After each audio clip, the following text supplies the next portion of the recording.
به رسم آیین ایرانی و رسم نیاکانمان در آرامستان ها رواج یافته.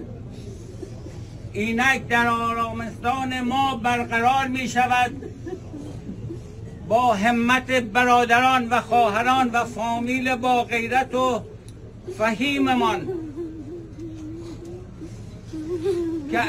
که شروعش از همین مراسم می باشد. بعد از اینکه برای خاکسپاری مردگانمان از افراد بیگانه و زبانهای بیگانه استفاده نکنیم، یک سری مسائلی هست که باید رعایت کنیم و به هنگام خاکسپاری احترام به فرهنگ و آیین ایرانی و نیاکانمان از مهمترین آنهاست.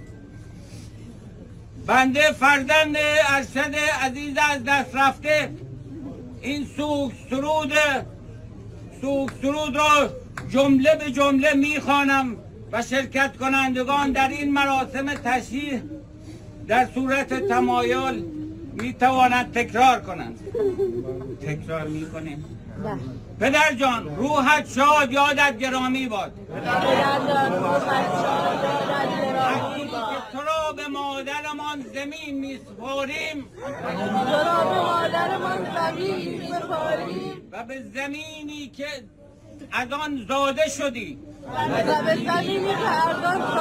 در آن زیستی و در آن خفتی تو را بدرود میگوییم.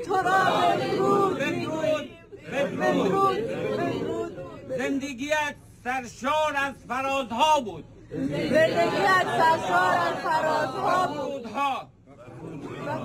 سرشار از رازها و نیازها. از رنجها و شادیها. اما همین که در میان ما زیستی بخشی از وقتی ما بود. از این رو نامت را، یادت را، مهرت را با خود به خانه برمیگردانیم. میرا باد یاد تو، مانا باد نام تو، تو را بدرود میگوییم.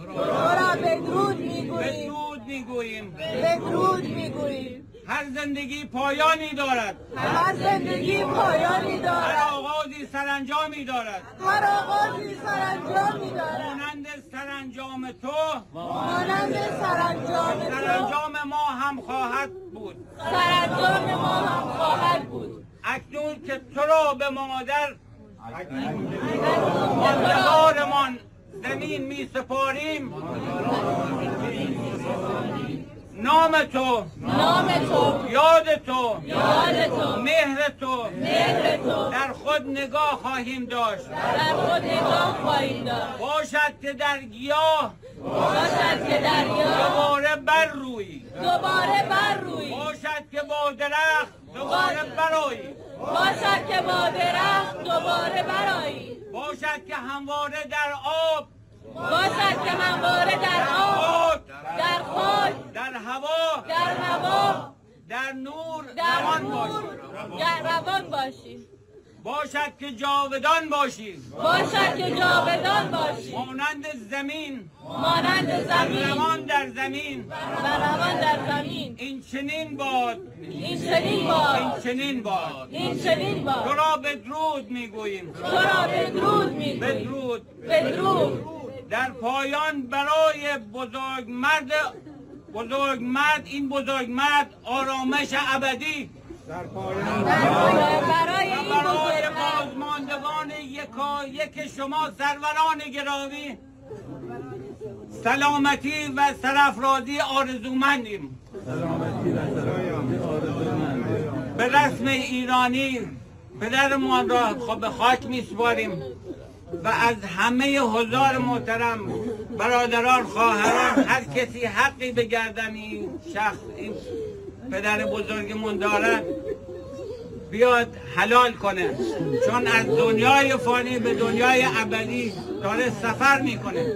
اگر کسی طلبی، حسابی، ناراحتی، چیزی از این پیرمرد داره، همینجا حلالیت به طلبیم ازش، حلالش کنیم. حلال حلال. بنده هم فرزند